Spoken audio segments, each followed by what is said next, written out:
15 شعبان کو بڑے تذکر و احتشام کے ساتھ، بڑے اہتمام کے ساتھ لوگ جو ہے وہ راتوں کو پوری رات جاگتے بھی ہیں، اگلے دن روزہ بھی رکھتے ہیں، قبرستان جاتے ہیں۔ عجیب و غریب باتیں ہیں، حالانکہ نہ قرآن سے ثابت نہ کسی صحیح حدیث سے ثابت، بلکہ موضوع من گھڑت روایات، ضعیف روایات ہیں نصف شعبان کے حوالے سے۔ اللہ اکبر۔ البتہ ایک روایت صحیح ہے جسے علامہ البانی رحمۃ اللہ علیہ نے دیگر بے شمار محدثین نے صحیح قرار دیا ہے، اور وہ یہ ہے کہ جب نبی کریم صلی اللہ علیہ وسلم نے فرمایا کہ نصف شعبان کو اعمال اللہ کے حضور پیش ہوتے ہیں، تو یہ صرف نصف شعبان کی خصوصیت نہیں، ہر پیر اور جمعرات کی بھی یہی حدیث ہے۔ صحیح بخاری مسلم میں حدیث موجود ہے، آپ صلی اللہ علیہ وسلم نے فرمایا ہر پیر کو اور جمعرات کو اعمال اللہ کے حضور پیش ہوتے ہیں۔ اسی لیے آپ صلی اللہ علیہ وسلم نے فرمایا کہ میں اسی لیے جمعرات پیر کو روزہ رکھتا ہوں کہ جب اللہ کے حضور اعمال جائیں تو میرا روزہ بھی اس میں شامل ہو۔ پر اسی طرح اللہ تعالیٰ کہتے ہیں آسمان دنیا پر آتا ہے، تو اللہ تعالیٰ آسمان دنیا پر ہر رات آتا ہے۔ جتنی کتب حدیث آپ اٹھا لیں، اللہ کے نبی صلی اللہ علیہ وسلم نے فرمایا کہ اللہ رب العزت جب رات کے 3 حصے کرو، 2 حصے گزر جائیں، آخری تیسرا حصہ باقی رہتا ہے، ثلث الآخر اللہ تعالیٰ آسمان دنیا پر آتا ہے کوئی مجھ سے دعا کرنے والا استجیب لہ، میں اس کی دعا قبول کروں، کہ ہے مجھ سے معافی مانگنے والا میں اس کو معاف کر دوں، کہ اللہ رب العزت منادی کرتے ہیں۔ اس میں صرف 15 شعبان کی خصوصیت نہیں، باقی رہا کہ اس میں اللہ بخشش کرتا ہے، لوگوں کو معاف کر دیتا ہے۔ بڑی یہ پوسٹیں آپ نے دیکھی ہوں گی نا، اللہ تعالیٰ معاف فرمائے، ایسی ایسی جھوٹی باتیں ہیں جن کا قرآن اور حدیث اسلام سے کوئی تعلق ہی نہیں۔ بڑی عجیب و غریب کیفیتیں اس رات کے متعلق ہے، لیلۃ البرات، شب برات، شب قدر، شب فلاں بنائی ہوئی ہیں۔ یہ رات اللہ کے نبی صلی اللہ علیہ وسلم کی زندگی میں 23 بار آئی، ابو بکر صدیق رضی اللہ عنہ کے دور خلافت میں 2 بار آئی، عمر بن خطاب کی خلافت میں 12 بار آئی، عثمان غنی کی خلافت میں 12 بار آئی، علی بن ابی طالب کی خلافت میں 4 بار آئی، ہاں جی، لیکن ان سے کچھ بھی مروی نہیں۔ یار تاریخ خاموش ہے۔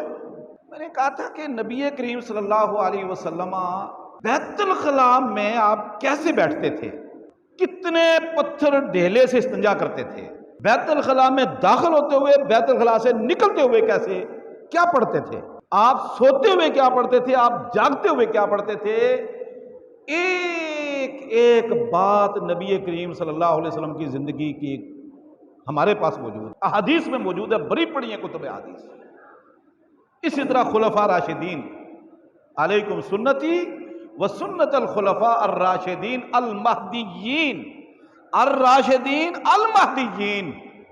اگر یہ کوئی رشد و ہدایت ہوتی تو راشدین المہدیین نہ چھوڑتے، انہوں نے عمل نہیں کیا تو یہ رشد و ہدایت کا حصہ نہیں ہے۔ وہ ایک صحیح مسلم کی حدیث پیش کرتے ہیں کہ اللہ کے نبی صلی اللہ علیہ وسلم گئے قبرستان رات کو، تو 3 بار دعا کی، پیچھے عائشہ رضی گئی، واپس آئی، تو آپ آئے تو آپ نے کہا کہ مجھے جبریل علیہ السلام نے آ کر بتایا تھا کہ بھئی اللہ نے کہا کہ آپ بقی والوں کے لیے مغفرت بخشش کی دعا کرو، تو میں اس لیے گیا تھا۔ اب یہ جو صحیح مسلم کی روایت ہے نا، اس میں 15 شعبان کا ذکر تک نہیں ہے۔ حدیثیں موجود ہیں، نیٹ کے اوپر آپ کے موبائل میں موجود ہوں گی، خود تحقیق کر لو، خود تحقیق کر لو، کیوں گمراہی میں جہالت میں پڑے ہوئے لوگ۔ صحیح مسلم 15 شعبان اس میں تذکرہ تک نہیں ہے کہ آپ قبرستان دعا کی ہے، لیکن آپ صلی اللہ علیہ وسلم اکثر قبرستان جاتے رہتے تھے، اور آپ نے فرمایا قبرستان جایا کرو، فَإِنَّهَا تُذَكِّرُكُمُ الْآخِرَةَ، یہ آخرت یاد دلاتی ہے۔ یہ قبرستان جانے سے بندے کے اندر کی صفائی ہوتی ہے اپنی۔ پھر دیکھیں عجوبہ، 15 شعبان کو زندہ قبرستان میں ہوتے ہیں اور قبروں والے کہاں ہوتے ہیں؟ گھروں میں۔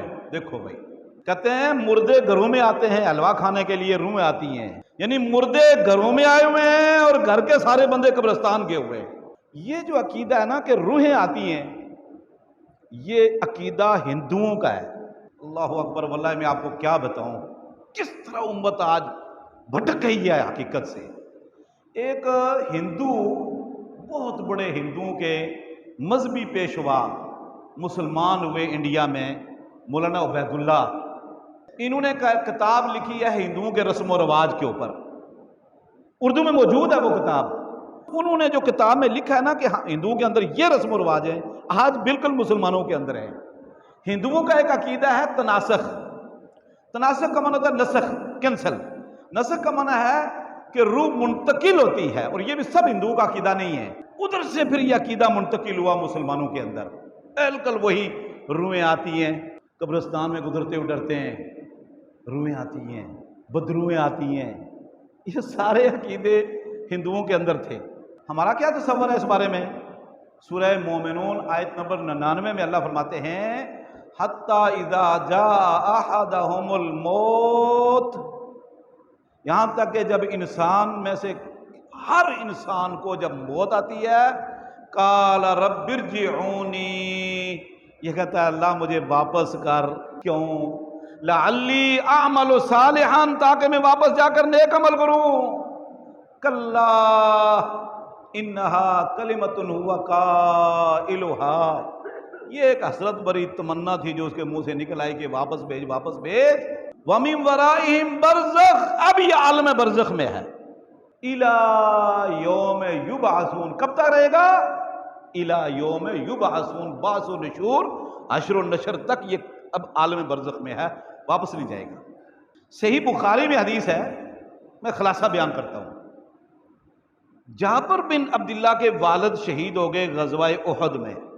اللہ کے نبی صلی اللہ علیہ وسلم فرمایا جابر پریشان کیوں ہوتا ہے؟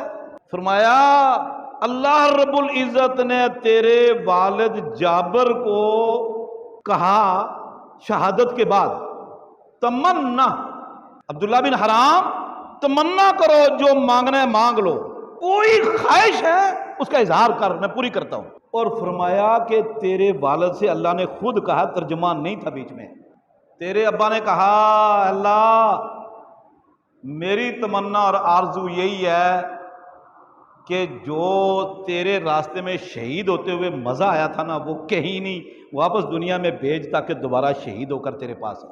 جیسے اللہ کے رسول نے فرمایا نا، بخاری مسلم کی حدیث ہے، وَدِدْتُ أَنْ أُقْتَلَ فِي اسْمِ اللَّهِ ثُمَّ أُحْيَا ثُمَّ أُقْتَلْ ثُمَّ أُحْيَا ثُمَّ أُقْتَلْ ثُمَّ أُحْيَا، صحیح بخاری مسلم کی حدیث۔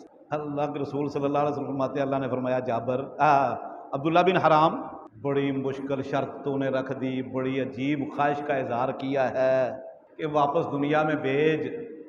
اللہ کے بندے، دنیا سے جو آیا واپس نہیں جائے، البتہ تیرا پیغام میں بھیج دیتا ہوں دنیا میں، نبی تک اور تیرے ساتھیوں تک تیرا پیغام میں بھیج دیتا ہوں۔ وَلَا تَقُولُوا لِمَن يُقْتَلُ فِي سَبِيلِ اللَّهِ أَمْوَاتٌ بَلْ أَحْيَاءٌ عِندَ رَبِّهِمْ يُرْزَقُونَ۔ انہوں نے یہ بھی کہا تھا کہ جو ہمیں اللہ نے یہاں دیا ہے نا، یہ تصور بھی نہیں کر سکتے تھے دنیا میں، جو اللہ بھی دے رہا ہمیں۔ وَلَا تَحْسَبَنَّ الَّذِينَ قُتِلُوا فِي سَبِيلِ اللَّهِ أَمْوَاتٌ، یہ آیتیں اللہ رب العزت نے سورہ آل عمران کے اندر ان کی پوری وہ جو انہوں نے تمنا کی تھی وہ آیتیں اتار دی کہ یہ عبداللہ بن جابر کے والد کی یہ تمنا ہے، لیکن دنیا میں فرمایا تو نہیں جا سکتا۔